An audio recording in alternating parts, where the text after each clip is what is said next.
Assalamualaikum warahmatullahi wabarakatuh.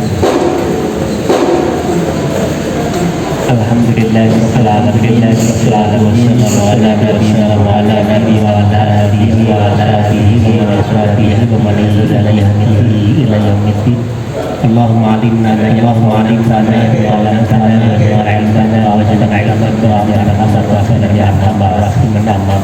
Saudaraku dan saudaraku sekalian yang berbahagia, kita masih melanjutkan kajian kita tentang sejarah peradaban. Jadi pilar-pilar peradaban di sini, bagaimana Rasulullah Sallallahu Alaihi Wasallam membangun sebuah peradaban besar yang kemudian sampai sekarang kita rasakan. Ada pertanyaan kenapa banyak kita bicara tentang kehidupan Rasulullah dari hari ke hari dalam kondisi normal, dalam kondisi biasa, tidak ada perang. Ini biasanya Rasulullah itu 24 jam, mulai dari sekitar jam 2 atau jam setengah 2. Jadi anggap saja sekitar jam 2 Rasulullah sudah bangun, salat malam, baca Al-Quran, di dalam salat malam kurang lebih 4 sampai 5 juz. Dan selanjutnya Rasulullah akan sholat subuh, kemudian sholat subuh berjamaah, kemudian selesai sholat subuh pengajian sampai matahari terbit, dan setelah matahari terbit akan sholat duha di awal waktu. Setelah itu Rasulullah menyapa istri-istrinya satu menanyakan kabar mereka dan kebutuhan mereka, dan selanjutnya Rasulullah akan menerima kegiatan yang lain. Dan setelah sholat Rasulullah misi pengajian sebentar, nanti keliling ke pasar dan kemudian tempat yang lain, di antara sahabat dan menjelang sholat Rasulullah akan tidur terlebih dahulu. Kalau dihitung menit paling sampai seperempat jam tidur kailulah, jadi tidak sampai setengah jam atau 1 jam. Ini sudah menghabiskan waktu. Dan Rasulullah memang sangat menunjukkan akhiru karena saya tapi juga mungkin di sebelah kalian tidur siang. Itu masa yang paling kira-kira setengah jam sebelum azan zuhur. Ini waktu yang pas, kalau tidak bisa nanti setelah sholat atau intinya antara menjelang zuhur sampai sebelum asar. Kalau setelah ini tidak boleh, masa asar ini tidak diperbolehkan tidur. Orang yang tidur setelah sholat asar sampai maghrib dan hanya terganggu akal terganggu, maka wala yalumanna illa nafsa. Jadi jangan mencela siapa dari dirinya sendiri. Kalau tidur setelah waktu asar sampai ini waktu yang berbahaya, akan mengganggu otak dan mengganggu jantung. Lama-lama itu nanti akan setengah gila sampai gila beneran. Iya, bahayanya waktu itu. Kalau secara teori, setelah waktu matahari, ini akan menyebabkan fakir melarat. Kalau tidur antara asar sampai maghrib menyebabkan gila, jiwanya dan otaknya bisa terganggu. Kalau tidur antara maghrib dan isya, ilmunya yang melarat. Karena itu masa-masa yang pas untuk belajar dan kemudian yang lain. Jadi mestinya tiga ini memang harus dimiliki. Kaya ilmu, kaya jiwa, dan kaya harta. Nah tentu caranya tadi ya sebisa antara matahari sampai waktu saya itu tidak tidur supaya kita cukup. Ya cukup ini relatif, butuhnya banyak banyak. Kalau butuhnya sedikit ya dapatnya cukup. Nah kalau untuk menjaga jiwa tidak tidur antara masuk waktu asar sampai masuk waktu maghrib. Intinya antara asar sampai masuk waktu isya ini waktu yang tidak boleh tidur. Waktu yang tidak baik. Tapi kalau capek sekali bagaimana? Kalau ketiduran ya ini ada hukum. Tapi kan tentu orang ketiduran itu sebabnya adalah adanya ke. Kalau tidak ada maka tidak akan tiduran. Kenapa kau tiduran? Karena ada. Jadi dia sampai lama-lama tidur. Jadi ke-nya itu jadi masalah. Iya. Kalau tidur ya tidak ada tidur. Kalau ke-nya ini yang masalah ini. Kemana? Ya. Ada banyak aktivitas yang bisa untuk supaya tidak tertidur di jam-jam ya. Salah satunya mungkin kopi ya. Tapi kopinya habis tidur. Sama saja. Nah, Bapak Ibu rahmatullah, saya lanjut kisah perang Khandaq tadi. Jadi ini memang peristiwa yang genting sekali.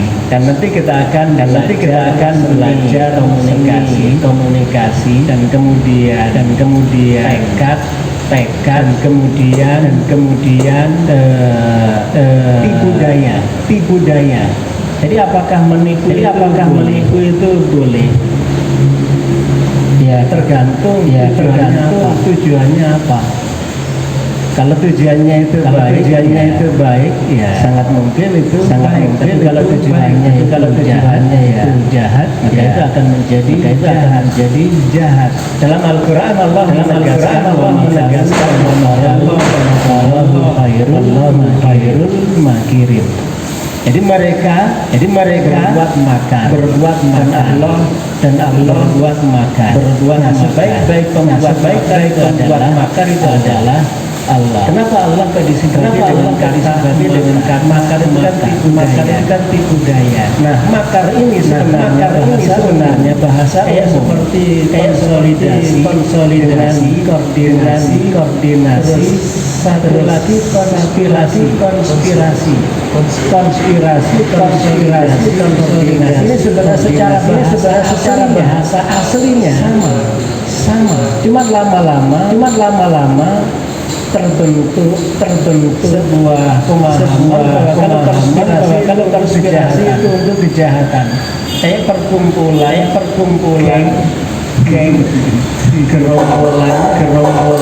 Ini artinya sama. Kenapa kalau gerombolan manusia itu gerombolan ikan itu sama-sama gerombolan.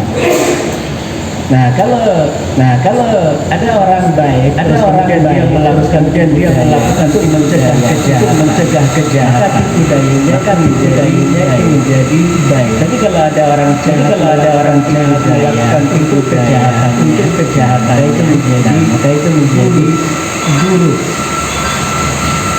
Rasulullah Sallallahu Alaihi Wasallam menjelang berakhirnya perang Khandaq. Jadi perang Khandaq ini berlangsung sampai 1 bulan. Mana pasukan Islam Rasulullah dan para sahabatnya di Madinah jumlahnya 3.000, dan kemudian pasukan kafirnya jumlahnya 10.000. Nah, jelas ini tidak seimbang.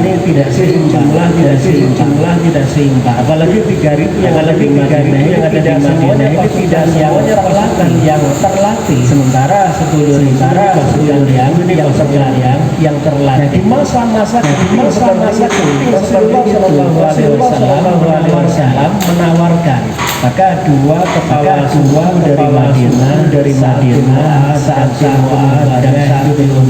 itu diundang. Kalau kita menawarkan pilihan kepada orang Bani Quraidah supaya mereka tidak membantu kita sebagai sepertiga bahkan mungkin separuh dari hasil panen kepada mereka bagaimana menurut kalian? Jadi dari sini apa yang dilakukan oleh Rasulullah itu berarti tidak salah.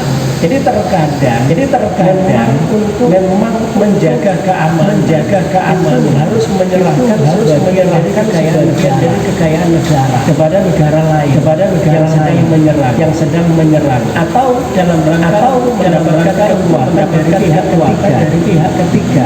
Kan sebenarnya ada dua pihak Islam di Madinah dan seluruh ada pihak ketiga yaitu orang-orang Yahudi yang awalnya itu kesepakatan saling menjaga. Nah selanjutnya orang-orang kafir Quraisy ini Yahudi Bani Quraidah dengan mereka ikut pasukan karena kesempatan sedang terbuka lebar untuk menghancurkan Islam di Madinah. Nah, sekarang pilihannya bagaimana? Apakah kemudian Yahudi Bani Quraidah membantu orang kafir Quraisy Islam, terus kemudian merayu mereka kembali kepada Islam. Taruhannya ya harta. Jadi separuh dari hasil panen akan diserahkan ke orang-orang yang di Madinah, yaitu Bani Quraidah.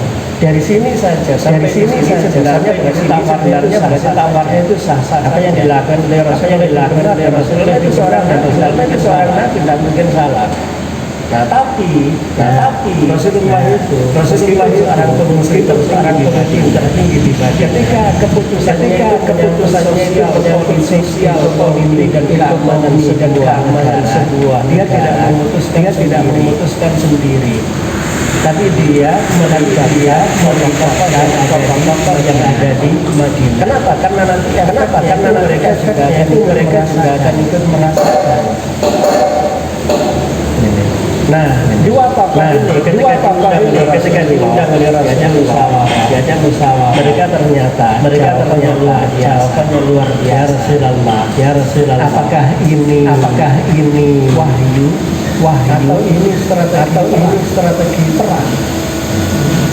Karena ketika Rasulullah itu menyampaikan ini berdasarkan wahyu Al-Qur'an, maka Al-Qur'an samiyana wa kalau Allah memberikan perintah pasti baik. Kalau Allah melarang itu meskipun kenyataannya itu di awal itu beda. Timur pada makannya jelas orang nyambung. Tapi kalau itu perintah Allah pasti baik. Meskipun karena itu masalahnya iman. Tapi kalau masalahnya ini strategi adalah manusia. Bisa jadi Rasulullah melihat yang tidak dilihat dan bisa jadi sahabat melihat apa yang tidak dilihat oleh Rasulullah. Sejak itu manusia biasa. Maka jawaban dari dua Madinah ini sebuah organisasi yang sudah beriman.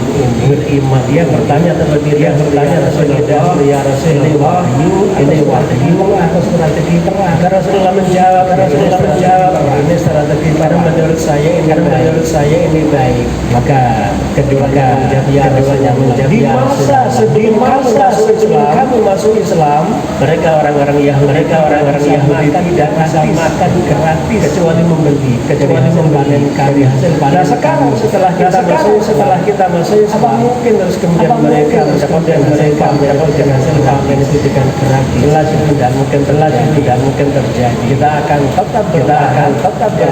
Insya Allah Allah akan memberikan kemenangan. Maka Rasulullah pun setuju. Kalau memang itu pendapat kalian, saya setuju. Maka seluruh di Madinah sepakat mereka tetap bertahan, tidak terus kemudian menyerah dengan menyerahkan sebagian dari hasil panen itu orang-orang yang berkoalisi dengan Quraisy Mekah. Dari sini kita melihat sebenarnya orang-orang Yahudi itu secara mereka tidak semuanya baik dan tidak semuanya buruk. Dan memang pihak ketiga ini sering harus berpihak. Ada provokasi. Yahudi Quraisy yang sudah 5 tahun mereka hidup damai Islam di Madinah. Jadi Rasulullah paham bahasa komunikasi itu, kiasan itu paham. Kan para sahabat Nabi tidak mungkin, ya Rasulullah boleh tak saya menipu, kan itu kan ya vulgar banget gitu. Nah jawaban Rasulullah ini menekankan kapan boleh melakukan tipu muslihat. Rasulullah menggarisbawahi innamal al-harbu kuda, perang itu tipu muslihat. Berarti ketika tidak perang tidak boleh melakukan tipu muslihat. Perang itu tipu muslihat. Kenapa? Karena musuh juga melakukan hal yang sama. Musuh, orang-orang kafir Quraisy dan sekutunya itu kan mereka juga menipu. Nah kalau pasukan Islam tidak boleh menipu, dan tidak imbang taktik perang itu. Ya seperti perang, kalau musuh membawa senjata ya dilawan dengan senjata. Itu namanya strategi perang. Apa yang dilakukan oleh Nu'aim bin Mas'ud ini? Nah, Nu'aim bin Mas'ud ini tidak melakukan sendiri. Ini penting. Jadi perang memang tipu muslihat, tapi tipu muslihatnya prajurit ini harus diketahui oleh panglima tertingginya, supaya nanti tidak ada miskomunikasi dengan sesama pasukan Islam. Dan kemudian dia juga tidak dituduh, karena kan komandan tertinggi ini otomatis dia menjadi hakim. Ketika ada pasukan yang lain itu curiga, ini aslinya Islam atau kafir atau coba siapa yang kemudian menjadi hakim? Ya tentu dalam hal ini menjadi hakim adalah Rasulullah. Maka Rasulullah bisa menjelaskan itu Islam, dia bukan orang kafir. Karena apa? Seizin Rasulullah, jadi Rasulullah tahu. Nah ketika Rasulullah sudah tahu dan mengizinkan, barulah kemudian Nu'aim bin Mas'ud bergerak.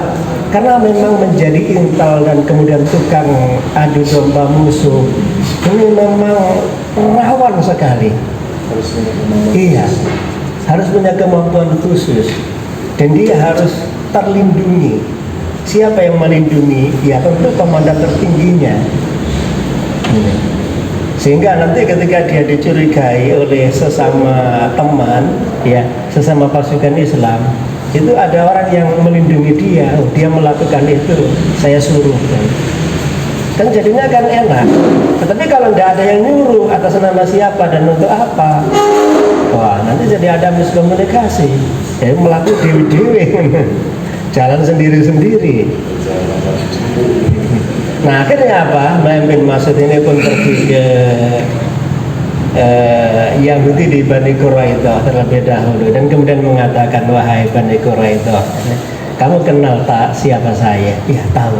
kamu adalah tokoh tertinggi di kabilah Taif.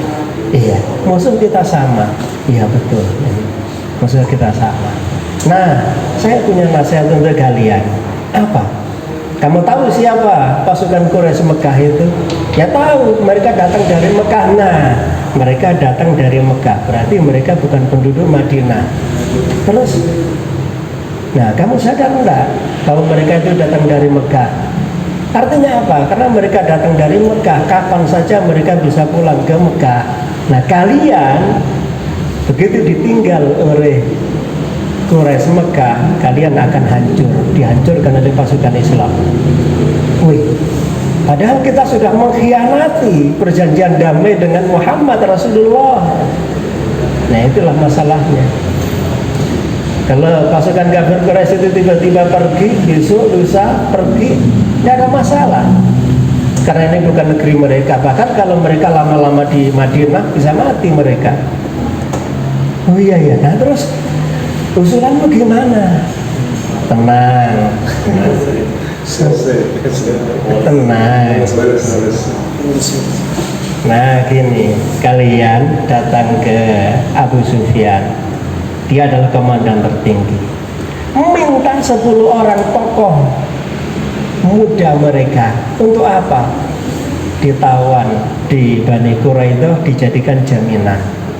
Kalau sampai mereka kabur sebelum perang selesai, sebelum Islam habis, kalau mereka kabur maka 10 pemuda ini, nah kalian bunuh.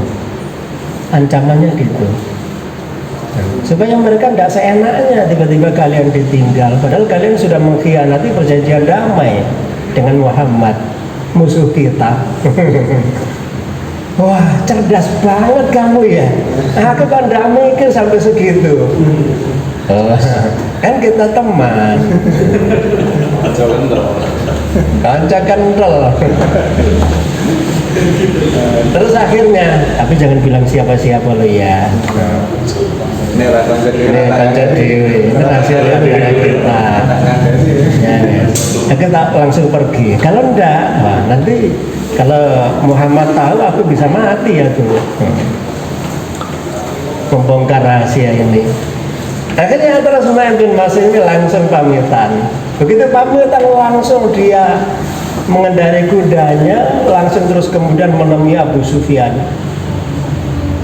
Nah begitu ketemu dengan Abu Sufyan, hai Abu Sufyan, kita kan teman ya. Oh iya, gimana kabarmu? Baik ini. Luar biasa kalian ini. Memang Muhammad ini harus dihabisi ini. Iya, memang Muhammad ini harus dihabisi ini. Kalau enggak, mereka akan berkembang terus. Dan kalau Muhammad tidak habis dan Islam tidak habis, Quraisy Mekah nanti akan hancur. Maka pas ini. Nah untuk itulah aku datang ingin mendukungmu.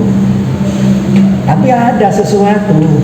Kamu tahu pasti bahwa Muhammad dan Yahudi Bani Quraidah sudah mengikat perjanjian damai untuk saling menjaga, saling melindungi. Nah selama ini Yahudi Bani Quraidah itu tidak pernah kecewa dengan Muhammad dan tidak pernah kecewa dengan Islam. Padahal perjanjian ini sudah hampir 6 tahun. Nah baru sekarang melakukan perjanjian dengan kalian. Akhirnya apa? Sangat mungkin kalau mereka terus tiba-tiba menyesal karena curiga. Siapa tahu nanti kalian tiba-tiba pergi meninggalkan Madinah. Kalian seenak tiba-tiba pergi meninggalkan Madinah, tapi Yahudi Bani Quraidah itu gimana nanti nasibnya? Ya terserah mereka. Bisa jadi nanti mereka akan datang menemui kamu dan minta tawanan, minta syarat, minta gadai, minta rohan, minta jaminan. Nah kalau mereka datang, jangan sekali-sekali diserahkan. Kenapa? Karena bisa dibunuh, dan kemudian setelah mereka membunuh, maka kamu akan menjadi lemah dan mereka akan kembali bersatu dengan Islam. Hancur kamu. Apa mungkin seperti itu? Namanya juga perang. Lihat aja nanti, tapi jangan bilang siapa lo ya. Ini hanya ya teman. Nuaim bin Mas'ud langsung pamitan. Dia pergi kemana? Sebabnya pergi jauh. Dia tidak masuk ke Madinah lagi. Dia pergi jauh. Supaya apa? Kan otomatis nggak ada orang mencari, nggak ada orang curiga kan? Kalau dia terus pergi jauh ke kabilahnya. Tugasnya udah selesai. Tapi apa yang terjadi? Beberapa saat kemudian Yahudi Bani Quraidah datang menemui Abu Sufyan dan kemudian mulai terjadi perselisihan. Saya curiga kalau kamu nanti tiba-tiba terus pergi ke Mekah pulang, kami nanti hancur. Nah terus ya saya minta 10 tawanan dari kalian, 10 orang nanti biar ditawan di tempat kami. Nah kalau kalian sampai kabur, ya sudah, jangan tanyakan apa yang akan kami lakukan terhadap 10 pemuda ini. Akhirnya Abu Sufyan mikir, wah benar juga ini. Ternyata namanya Yahudi itu tidak bisa dipercaya. Benar ini. Namanya Yahudi ini susah dipercaya ya. Mereka ternyata apa? Bertahap ini.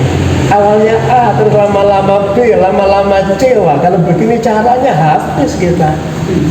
Maka kata Abu Sufyan, oke, kita siapkan. Tapi kita akan musyawarah dulu dan kalian pulang dulu. Nah, begitu mereka pulang, tiba-tiba malamnya Allah Subhanahu wa Ta'ala mengirim angin beserta hujan dan cuaca yang sangat dingin.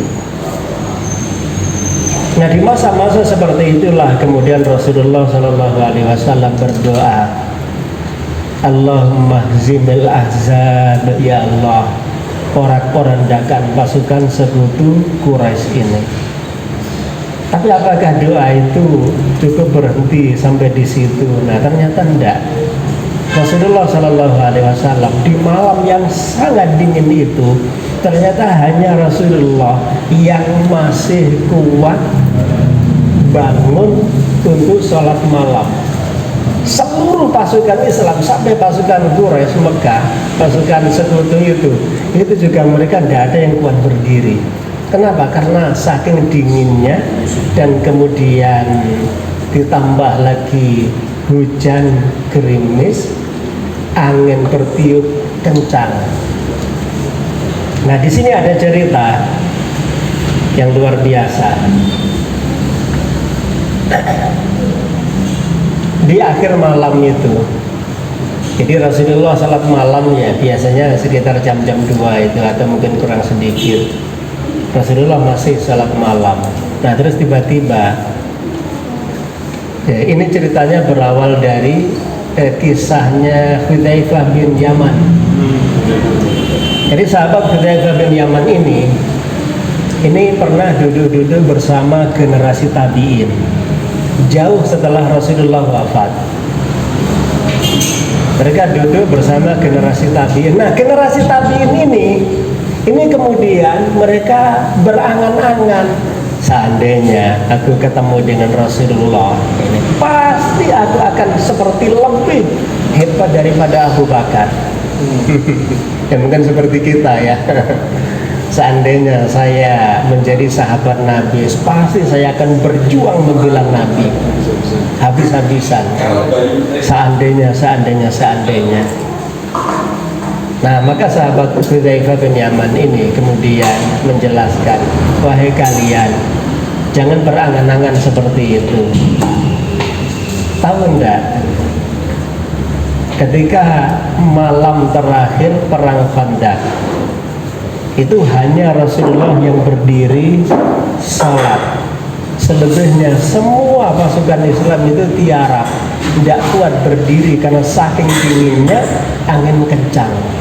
Dan Rasulullah kemudian memanggil siapa yang mau menyeberang parit ini dan kemudian mencari kabar tentang musuh, saya jamin masuk surga. Diulang sampai 3 kali. Ternyata apa? Tidak ada satupun yang kuat berdiri. Ini. Tidak ada yang kuat berdiri. Padahal suara Rasulullah itu kan dia pelan, tapi bisa terdengar hampir semua orang. Itu suara Rasulullah Shallallahu Alaihi Wasallam. Ternyata apa? Tidak ada yang kuat berdiri. Sampai kemudian Rasulullah memanggil Hudzaifah, karena dipanggil namanya ya terpaksa berdiri. Saya ya Rasulullah. Hudzaifah akhirnya dengan kedinginan, ketakutan, gemeter ini Hudzaifah pun datang. Saya ya Rasulullah. Dan kemudian Hudzaifah ini diusap oleh Rasulullah. Akhirnya apa? Dinginnya itu hilang, rasa takutnya itu hilang. Dan kemudian Rasulullah memberikan instruksi, kamu menyeberang parit ini, dan kemudian kamu cari kabar tentang Quraisy Mekah, pasukan sekutu itu. Tapi jangan melakukan apa-apa. Iya, hanya mencari info. Artinya jangan sampai membunuh orang. Akhirnya benar. Hudzaifah ini pun kemudian menyeberang parit. Ternyata apa? Abu Sufyan ini memang benar-benar panglima yang hebat ini. Dia juga cepat sekali curiga. Ketika yang lain-lain itu pada tidur, Abu Sufyan ini tidak tidur. Dia itu sudah bangun dan cepat sekali curiganya itu pas ini. Abu Sufyan ini langsung ini, malam ini sepertinya tidak pas kalau kita lanjutkan. Maka semua kalian pegang tangan temannya masing-masing dan tanya siapa dia. Karena jangan sampai ada pasukan musuh menyusup di antara kita. Coba Hudzaifah itu langsung ini ketemu lihat tangan pasukan pun langsung dipegang, langsung ditanya siapa kamu? Saya ini dan ini. Oke, kita teman. Akhirnya Hudzaifah tidak sempat ditanya. Oh iya. Ini. Nah ternyata apa? Abu Sufyan ini kemudian memberikan komando bahwa masalahnya sekarang Yahudi Bani Quraisyah sudah sulit untuk dipercaya, dan kita semakin lama kehabisan bahan makanan kita. Dan kalau perang ini kita lanjutkan terus, kita bisa mati sebelum perang ini selesai dan kita akan hancur semuanya. Maka sebelum itu terjadi, sekarang juga kita akan balik ke Mekah. Maka langsung Abu Sufyan kemudian langsung berkemas-kemas pulang ke Mekah. Begitu masuk waktu subuh sudah habis, tenda-tenda itu sudah dicabuti, karena kan tenda itu kan paling 1/4 jam sudah selesai. Gampang, karena memang ya namanya juga orang ahli perang ya. Jadi kalau harus kabur itu langsung cepat selesai. Tapi kalau pasukan kemah itu kan butuh waktu setengah jam lebih ini. Jadi kalau pasukan khusus itu ya cepat sekali. Bet ya, selangsung. Begitu masuk waktu subuh itu tempat itu sudah sepi. Nah, Hudzaifah ini ketika mendengar Abu Sufyan itu memberikan instruksi untuk balik ke Madinah, ke Mekah, nah dia langsung ini bersiap-siap. Nah terus kemudian dia loncat parit dan menemui Rasulullah Shallallahu Alaihi Wasallam dan disampaikan informasi, ya Rasulullah, Quraisy Mekah sudah siap-siap balik ke Mekah. Dan Rasulullah kemudian mengucapkan syukur alhamdulillah, dan mulai dari sekarang kita yang akan menyerang mereka dan mereka tidak menyerang kita. Akhirnya apa? Hudzaifah terus diusap lagi oleh Rasulullah. Akhirnya Hudzaifah tidur lagi. Kedinginan seperti semula sampai masuk waktu subuh. Nah cerita ini luar biasa. Jadi memang ya kadang-kadang kita ketika tidak melihat peristiwa yang sebenarnya itu ya kita kadang-kadang merasa iya. Tapi ya belum tentu kalau kita berada di masa-masa seperti itu terus kemudian menjadi sahabat Nabi yang tulen, bisa jadi juga tidur juga. Mudah-mudahan yang saya sampaikan sedikit ini memberi manfaat untuk kita bersama, dan semoga mungkin ada 1-2 pertanyaan, semoga dipersilahkan. Assalamualaikum. Satu pertanyaan saya, saat ini apakah seperti Palestina dan Israel itu dianggap perang ya antara Islam dan musuh Islam? Ya. Kemudian saat ini kan juga banyak negara-negara kan sudah tidak berperang ya, selain 2 itu ya. Ya perangnya itu melalui, kalau saat ini mungkin kalau di Indonesia ya melalui pemilu ya, itu kan juga salah satu memilih al-haq dan al-batil juga kan, itu kan nanti pemilih presiden dan sebagainya ya. Dan kalau di sini ya di modelnya dengan pemilu. Nah itu apakah juga masuk kategori sebuah peperangan kalau sedang seperti itu ya? Apakah pemilu itu sama dengan perang? Nah, tentu kalau yang dimaksud dengan perang ini ya secara umum itu yang maknanya ke perang fisik, seperti yang terjadi antara Palestina dan Israel ketika mereka sedang perang. Nah, ketika mereka sedang gencatan senjata, maka perangnya itu berubah menjadi perang strategi untuk memenangkan persaingan di antara keduanya. Nah, adapun pemilu, nah perang ini tentu perang untuk memenangkan persaingan. Jadi yang ada ini adalah persaingan dan perlombaan untuk menjadi yang terbaik. Tanda dia terbaik itu adalah memang ketika dia menjadi pemenang. Sekarang ini semuanya, siapapun yang kemudian masuk dalam persaingan dan perlombaan di pemilu ini, statusnya mereka akan sama semuanya. Kadang mungkin yang kelihatannya sangat baik, tapi itu kan ya kelihatannya, dan kelihatannya itu juga menurut siapa. Nah, nanti benar-benar bisa dibuktikan apakah dia itu kuat dan baik. Memang idealnya yang terpilih itu adalah orang baik dan orang kuat. Tapi kalau harus memilih mau punya pemimpin yang baik atau punya pemimpin yang kuat, kira-kira milih yang mana? Ketika harus memilih satu di antara 2.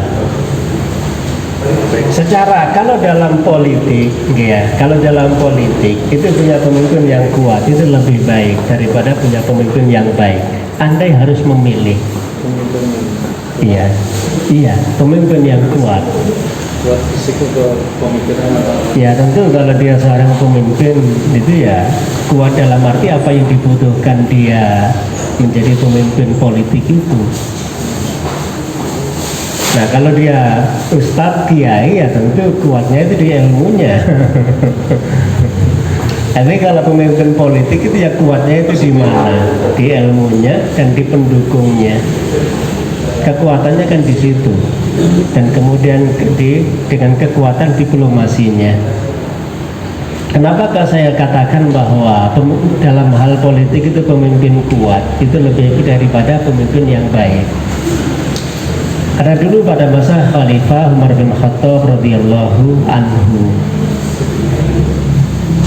wilayah Kufah Basrah ini sering masalah sampai akhirnya diundang beberapa penasehat, dan kemudian salah satu penasehatnya itu ada yang bernama Al-Mughirah bin Syu'bah.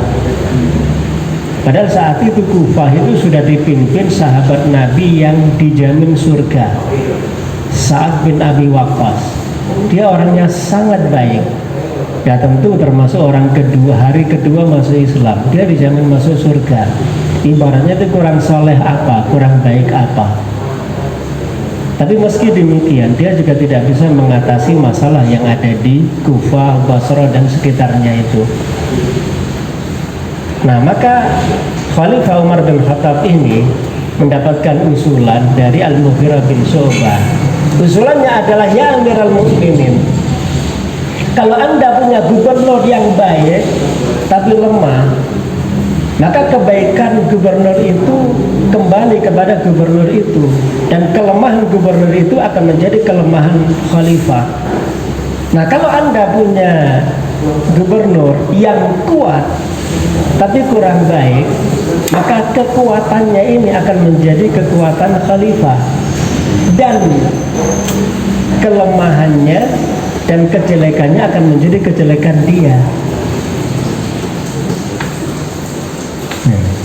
Jadi kejelekan gubernur ini akan menjadi kejelekan gubernur itu. Tapi kalau dia kuat meskipun jelek, nah maka kekuatannya akan menjadi kekuatan khalifah, dan kejelekannya hanya kembali kepada gubernur itu. Nah, Umar bin Khattab akhirnya apa? Nah, pas ini usulannya. Nah, berarti kamu yang sekarang jadi gubernur di sana. Maka Al-Mughirah bin Syu'bah yang dia masuk Islam belakangan, tapi dia memang orang jalanan di masa mudanya. Dia seorang petualang. Itu kemudian dia yang menggantikan sahabat Nabi Sa'ad bin Abi Waqqas, sahabat yang dijamin surga, dan dia masuk Islam hari kedua setelah sahabat Abu Bakar As-Siddiq radhiyallahu anhu. Ternyata Al-Mughirah bin Syu'bah yang kurang baik ini, tentu kurang baiknya diukur dengan Sa'ad bin Abi Waqqas yang dijamin surga. Ternyata Al-Mughirah bin Syu'bah ini justru dia bisa menjadi gubernur di wilayah Kufah yang saat itu sangat sulit untuk diatur.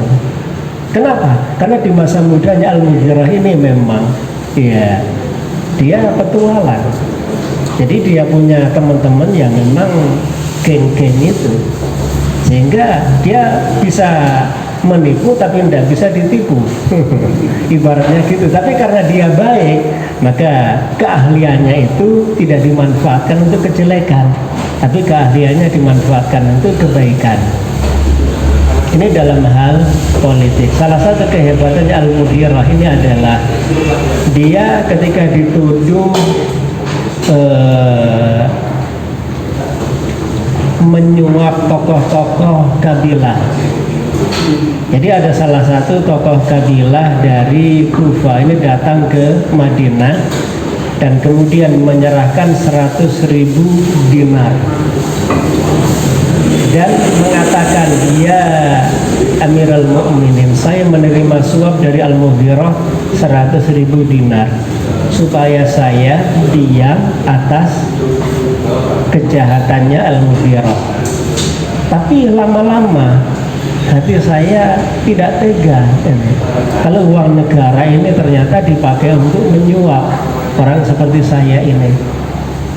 Akhirnya apa? Umar bin Khattab selaku khalifah memanggil Al-Mughirah. Begitu Al-Mughirah datang, mungkin ya tentu perjalanannya kurang lebih seminggu ini dari Kufah ini. Begitu Al-Mughirah ini datang, langsung ditanya, wahai Mughirah, kamu kenal orang ini? Iya, saya kenal. Dia adalah salah satu kepala suku di Kufah. Nah, dia ini mengaku telah menerima 100.000 dinar, dan ini adalah suap dengan alasan supaya dia itu diam atas kesalahan-kesalahan yang kamu lakukan. Al-Mughirah spontan menjawab, ya Amirul Mukminin, sungguh aku telah menyerahkan 200.000 dinar kepada dia. Maka tolong tanyakan mana yang 100.000 dinar yang lain. Kenapa cuma 100.000 dia ngomongnya, padahal saya ngasih 200.000. Maka Umar bin Khattab kemudian noleh. Katanya kamu menerima 200.000, kenapa kamu kok cuma bawa 100.000? Dia kaget, spontan menjawab, ya Amirul Mukminin, demi Allah saya tidak menerima apapun dari Al-Mughirah.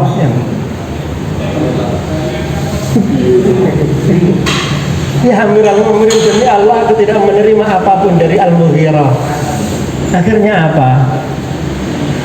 Al-Mughirah ditanya, wahai Mughirah, kata Umar bin Khattab ini, bagaimana kamu bisa mengungkap kebohongan dia dengan begitu cepat? Jadi hanya dalam hitungan hitungan kurang dari 1 menit, orang ini sudah terbukti bohong. Jadi Al-Mughirah ini ketika dituduh menyuap 100.000, dia tidak mengatakan tidak, tapi justru menjawab saya ngasihnya bukan 100.000 tapi 200.000. Maka tolong tanyakan yang 100.000 yang lain kemana ini? Karena otomatis dia kaget, karena ketika dia kaget spontan menjawab saya tidak menerima apapun.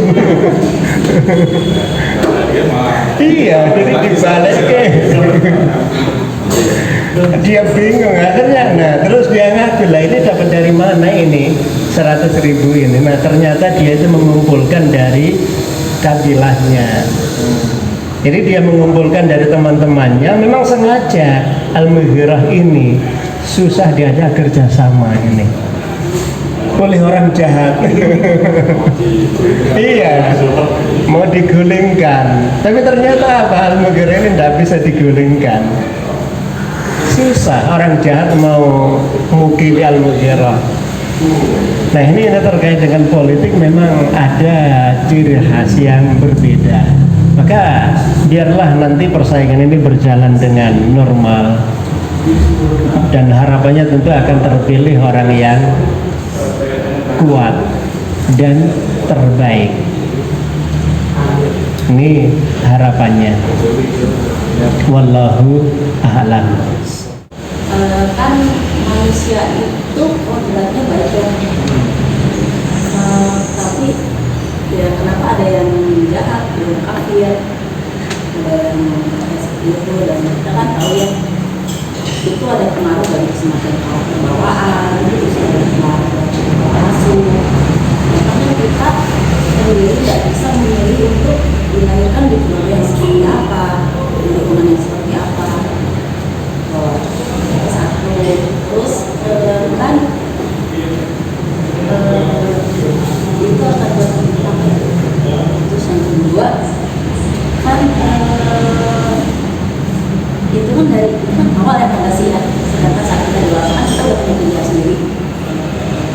Itu kan bisa aja yang di hari itu untuk bertobat itu bisa aja. Tapi kan orang akan berubah itu harus dari kemauannya sendiri. Tapi sedangkan katanya hidayah itu diberikan, berarti kan dipilih ya sama Allah. Nah itu gimana sih sebenarnya mekanismenya itu gimana dikasih sebenarnya? Mekanisme pemberian hidayah. Kita tidak bisa memilih dilahirkan dari siapa.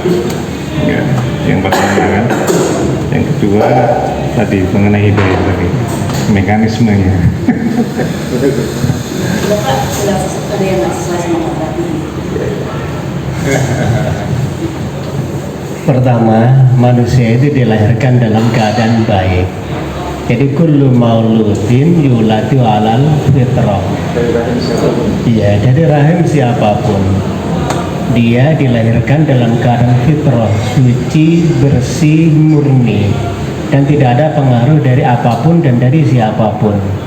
Dan dia begitu lahir, dia sudah siap ibadah kepada Allah Subhanahu wa Ta'ala, dan sudah tertanam sebuah keimanan, keyakinan kepada Tuhan yang Esa. Iya, karena Allah sudah mengambil sumpah itu sebelum manusia itu lahir. Nah, dia kemudian bisa berubah dari mana? Nah, pengaruh lingkungan. Ya, salah satu lingkungan ini adalah keluarganya, orang tuanya, dan kemudian masyarakatnya. Kalau masyarakatnya itu yang dicontohkan di situ Yahudi, ya nanti dia bisa jadi Yahudi.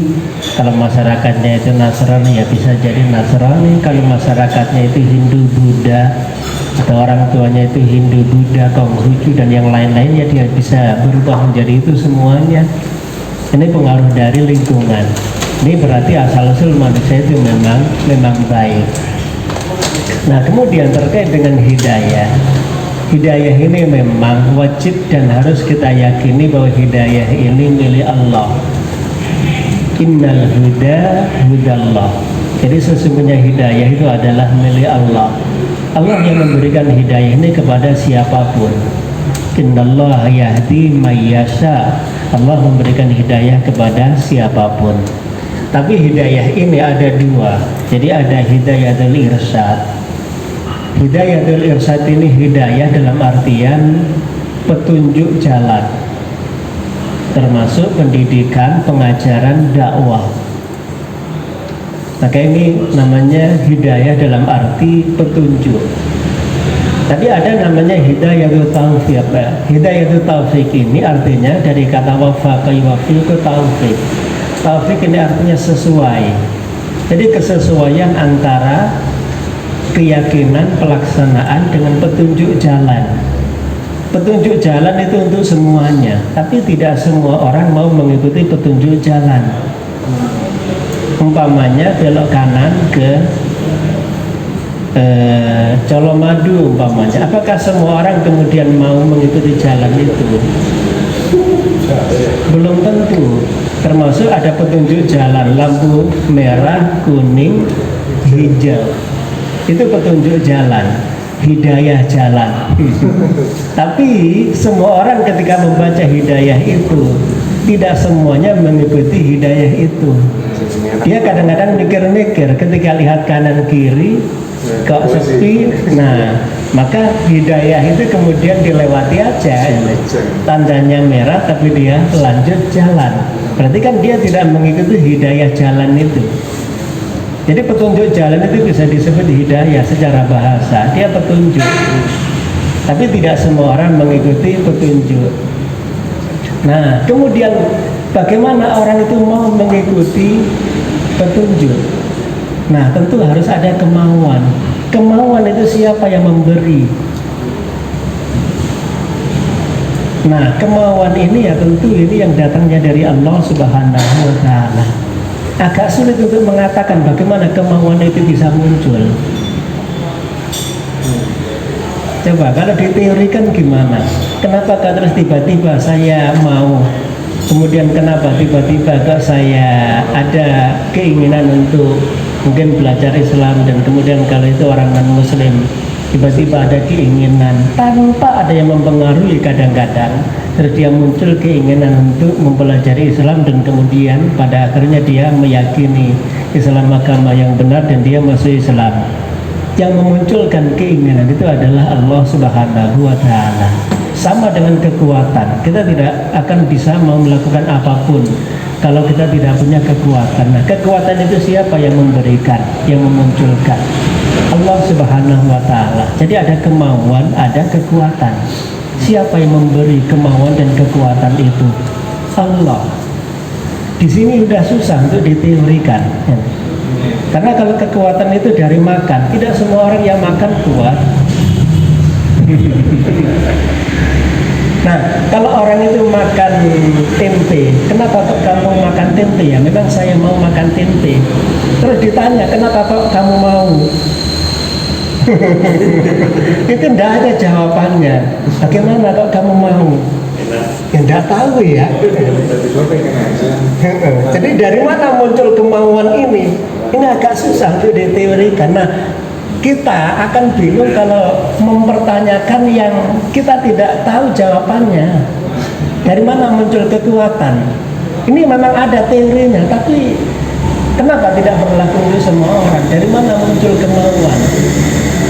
Maka disinilah kemudian kita kembalikan kepada Allah Subhanahu wa Ta'ala, bahwa hidayah datangnya dari Allah, dan tentu kita harus mencarinya dan kita harus menyampaikan kepada siapapun ketika kita sudah tahu.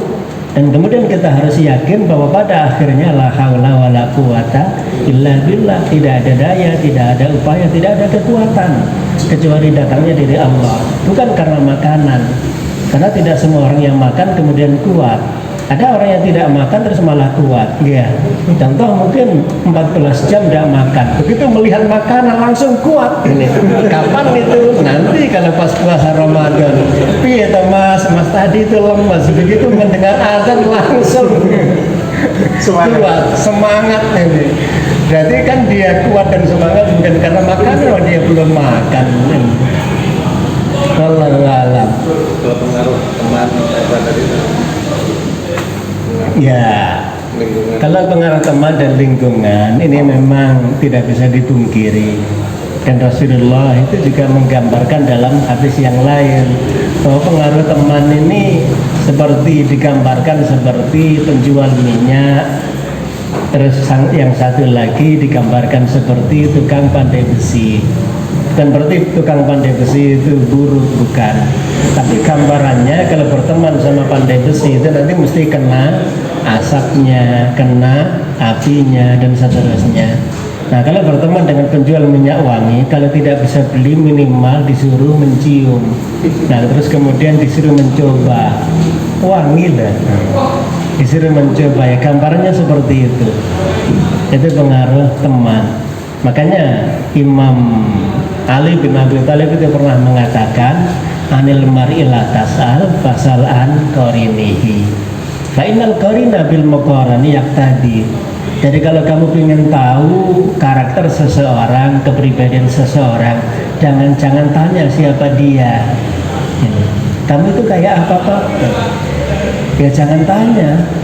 Nah terus paling gampang itu tanya tentang siapa yang dikagumi, siapa yang menjadi teman akrabnya. Nah nanti ketahuan. Nah, kalau yang dikagumi itu mungkin tokoh-tokoh yang hafal Quran, suaranya bagus, wah ini berarti calon hafidh-hafidhoh gitu. Pesantren. Tapi kalau yang dikagumi itu mungkin bintang film dan kemudian pemain bola yang terkenal, wah ini berarti dia. Kamu gengmu sopo? Jadi pertanyaannya beda. Gengmu sopo? Nanti dari gengnya itu nanti sudah ketahuan ini berarti ini. Ini yang dimaksud dengan syair tadi. Wallahu a'lam. Berarti yang satu apa namanya, sebenarnya perilaku baik atau buruk dari seseorang itu kan juga merupakan takdir dari Allah ya. Ya, artinya ada orang yang memang ditakdirkan menjadi orang baik, ada yang ditakdirkan menjadi orang jahat dan sebagainya seperti itu. Nah, kalau itu sudah menjadi takdir Allah, saya ini juga pernah ditanya dulu sama teman, saya jawabnya juga agak bingung. Kebaikan dan keburukan itu sudah ditakdirkan oleh Allah, kenapa manusia itu kemudian dimintai pertanggungjawaban? Nah, saya bingung jadi, ya semua tak ada konon statil lah. Mumpung. Apa lagi? Ya kalau misalnya itu pilihan, terus yang dipilih seperti apa gitu? Kalau yang dikasih daya itu dipilih gitu. Kan nggak bisa milih. Kalau udah ditakdirkan ada yang baik, ada yang buruk, terus apa yang membedakan keduanya? Kenapa dia Ilmu tauhid ini tingkat tinggi ini. Mudah-mudahan 3 menit bisa dijawab menjelang duhur sudah. Terkait dengan takdir ini ada dua yang harus kita pahami. Pertama, takdir itu semuanya baik. Kenapa kemudian ada takdir baik dan takdir buruk? Takdir yang datang dari Allah semuanya baik. Nah, kenapa kemudian ada anggapan manusia bahwa takdir ada yang baik, takdir ada yang buruk? Takdir baik itu ketika dianggap baik oleh manusia. Takdir buruk itu ketika dianggap buruk oleh manusia. Padahal bisa jadi takdir yang buruk itu hakikatnya adalah baik, tapi manusia tidak tahu. Baru saja nangis-nangis, ternyata apa? 1 jam kemudian dia sudah tertawa-tawa. Kenapa? Karena kendaraan yang mau ditumpangi ternyata kemudian kecelakaan. Maka dia tertawa, alhamdulillah, saya tidak jadi ikut ini umpamanya. Dan itu sering terjadi. Jadi ya, berarti perubahan takdir itu seakan-akan sebentar sekali antara baik dan buruk, dan ternyata takdir itu ya hanya persepsi, anggapan dari manusia. 1 jam sebelumnya dianggap takdir baik, 1 jam berikutnya berubah menjadi takdir buruk, dan terus seperti itu. Jadi semua yang datang dari Allah itu baik. Nah, ketika diterima oleh manusia itu kadang dianggap baik, kadang dianggap buruk. Maka takdir ini ada yang baik dan ada yang buruk. Nah, yang harus kita yakin adalah takdir ini datangnya dari Allah. Yang kita anggap baik datangnya dari Allah, yang kita anggap buruk datangnya dari Allah. Dan kita harus yakin semuanya itu baik untuk kita. Nah, terus kemudian takdir ini artinya sebab dan akibat. Jadi takdir itu sebab dan akibat. Masalahnya ketika takdir itu baik, kita anggap itu bukan takdir. Coba, kenapa kok kamu bisa kaya? Oh, karena saya kerja, karena saya berusaha, karena saya A, B, C, D dan seterusnya. Tapi ketika pas usahanya itu gagal, apa jawabannya? Takdir. Nah, terus mana yang takdir ini? Apakah kemudian yang sukses itu bukan takdir? Ya takdir juga. Apakah kemudian yang gagal itu bukan takdir? Ya takdir juga. Jadi takdir ini sebab dan akibat. Inilah takdir. Nah, Allah sudah meletakkan sebab dan Allah sudah meletakkan akibat dari sebab itu. Maka siapa yang melakukan A nanti hasilnya A, yang melakukan B nanti hasilnya B. Maka takdir ini mirip dengan sunnatullah, sebab dan akibat. Tapi takdir sebab dan akibat ini beda dengan hukum kausalitas. Beda. Kalau hukum kausalitas yang ada di barat ini murni dia tidak melibatkan Tuhan. Tapi kalau manusia, kalau umat Islam itu meyakini ada sebab, ada akibat, tapi melibatkan Allah Subhanahu wa Ta'ala. Jadi Allah meletakkan sebab yang kemudian nanti akibatnya sesuai dengan sebab itu. Tapi itu ada tambahan dengan izin Allah. Makanya ada kata biiznillah. Jadi kata biiznillah ini penting. Nabi Isa bisa menghidupkan burung biiznillah. Nabi Isa bisa menghidupkan orang mati biiznillah. Nabi Isa bisa ini dan itu biiznillah. Nah, kita pun juga sama. Kita bisa melakukan hal-hal mungkin yang luar biasa.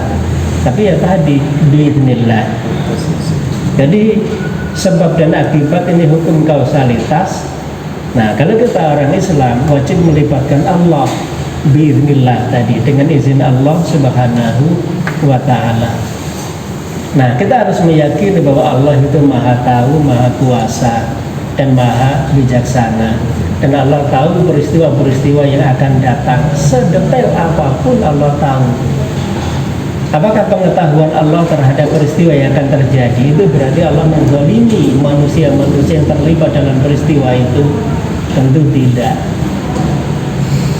Wallahu a'lam. Ya, mudah-mudahan teman-teman bisa mendapatkan banyak manfaat dari pertemuan siang hari ini. Kita tutup dengan bersama-sama membaca hamdalah dan doa penutup majelis. Alhamdulillahirabbil alamin. Subhanakallahumma wa bihamdika asyhadu an la ilaha illa anta astaghfiruka wa atubu ilaik. Kurang lebih mohon dimaafkan. Wabillahi taufiq wal hidayah. Assalamualaikum warahmatullahi wabarakatuh.